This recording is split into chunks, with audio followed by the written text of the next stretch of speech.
Welcome back to the art room. I'm really glad you could make it today.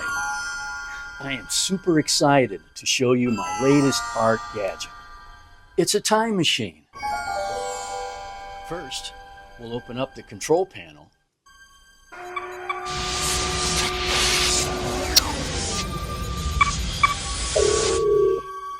You turn this on for activation.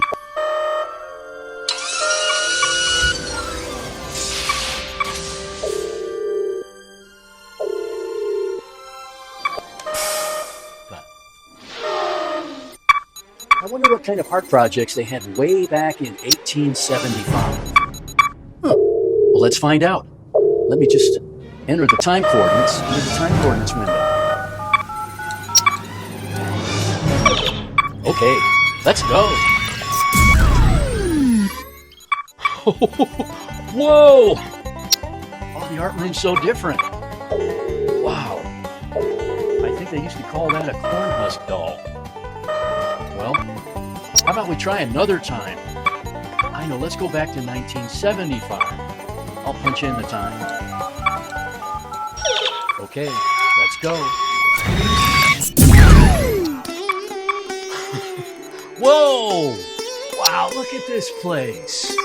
Oh man, it's the 70s again. Hey, I remember one project we used to make, macrame.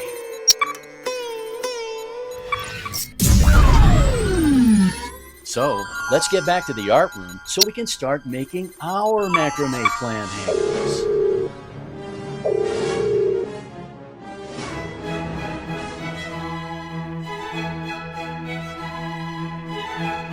Okay, welcome back to the art room for our macrame hanger project.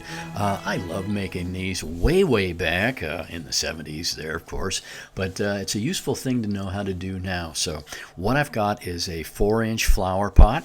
I've got some 4.5 millimeter macrame cord that I'm going to be using, a ruler, and a pair of scissors. And I've also got something to hang the cord from. In my room there's a nail sticking out, so that's what I'm going to use, but you could use a wreath hanger or anything else to hang it so that you can work on it. So I'm going to be standing up for this lesson. This is a little bit different, so I hope I don't get in your way. So I'm going to take my ruler and measure 3 pieces of this macrame cord, 80 inches long. 3 80-inch pieces is what I've got, okay? And I'm going to take these pieces and loop them over my handy nail, there, okay?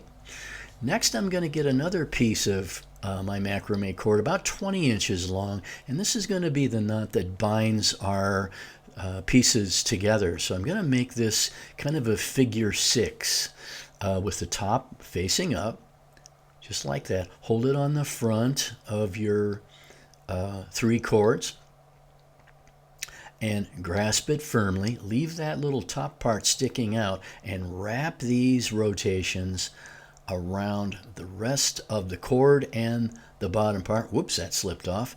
And wrap them around, I'd say, well, at least 5-6 times.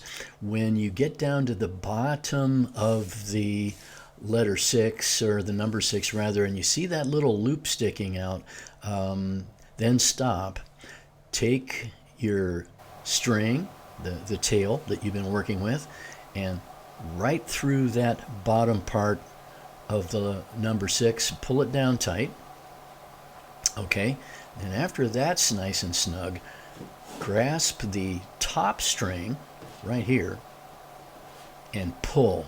And when you do, that knot will go up underneath all those wrappings, and that will make a really nice snug connection. You might want to take your finger and poke that little bottom knot up into the wrappings for a little bit of extra insurance, but hey, that's not going anywhere. So I'm going to cut off the top part with my scissors. And, and let's take our scissors and we'll cut off that bottom bit here too. All right. Hey, we're off to a good start. So here's the long view of our strings hanging on the wall here. So I've got 6 strings hanging down because it was 3 times 2, right? And we looped it over. I'm going to measure down about 18 inches. 18 inches from the top, and I'm going to separate my 6 strings into pairs of 3, and it really doesn't matter, or pairs of 2 rather, it really doesn't matter how you do that. We've got 3 pairs of 2 strings, and first thing, right at about the 18-inch line there, this isn't written in stone or anything, but I'm going to make a nice loose loop there, and I'm going to keep that loose on purpose. I want it to be kind of easy to manipulate and work with in a minute. And I'm going to take my second pair of 2 and wrap that knot through. Keep it loose. See, that one's a little bit lower, but since my knot is loose, I can scooch it up there a little bit and get it even. Okay? Great. Work with it until they look a little bit more even, but I still haven't really tightened them all down yet. So one last pair to do over here on the right. So let's wrap that around like we did the others. Stick the loop through there and tightening it down loose again. Now I know kind of where I want to be, and I see all of my knots here even, so I'm going to go ahead and see if I can tighten them all up. And while I'm tightening, sometimes I'm pushing up, sometimes I'm pushing down, trying to make the knots even by giving them a tug here or there. And I think we've got a really good start here. Looks like all 3. That middle one could come down a little bit. Okay, and up there. Yes, all right, like that.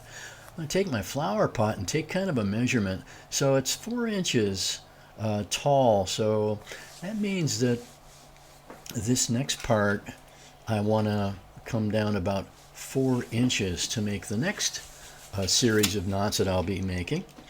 So let's go ahead and move the camera a little bit, and so we can see what we're doing. And okay, right about there then. So this time we got a whole different thing. We've got 3 pairs of 2 hanging down, correct? So this time, to make kind of a web almost, or a net, like a hammock, I'm going to take 1 string from one side and 1 string from the other side, each, and make a new pair that share strings. Okay, and I'm keeping my knots loose again. See what I did? Let me pull that open. So I've traded a string from each one of those old pairs. Okay, let's pair these 2 up together by each of them getting a string, and let's make that nice loose knot again. Pull the string through.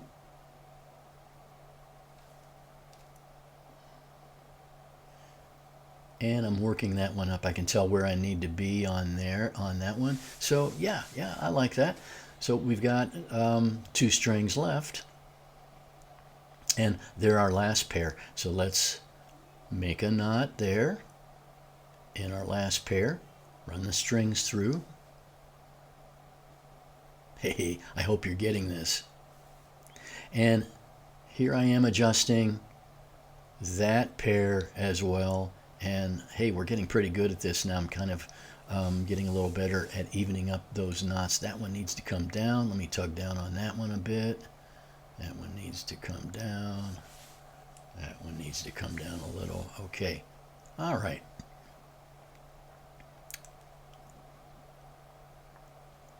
Oh, that's great. Okay, satisfied with those. Let's go back to our pot again and do kind of a test here.